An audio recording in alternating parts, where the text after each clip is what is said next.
Hey there, let's work on another refresher of solving linear equations. Looking like this. So, we're solving for x, correct?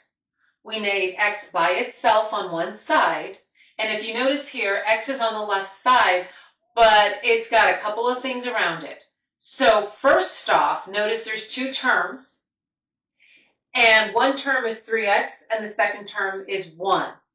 Remember, terms are separated by addition and subtraction, all right?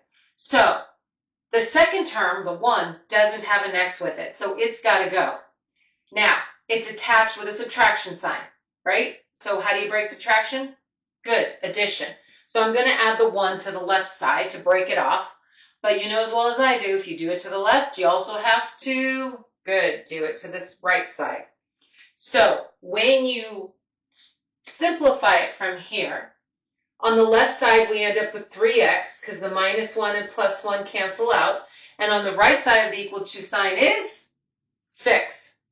Okay, so now the x is by itself on one side. But I notice all the x's are on one side and all the non-x's on the other.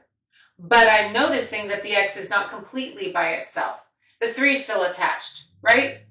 Yeah, so we got to get rid of that. So how is the 3 attached? With multiplication. So how do you break multiplication? Division. Excellent. Which means I have to divide this side by 3. And yes, what you do to one side.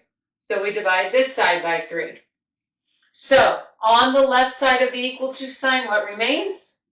X. And on the right side of the equal to sign, we have a 2. Wonderful. So I have some additional problems for you to work on, so to speak, coming right up. You have fun with them, and I'll catch you on the flip side.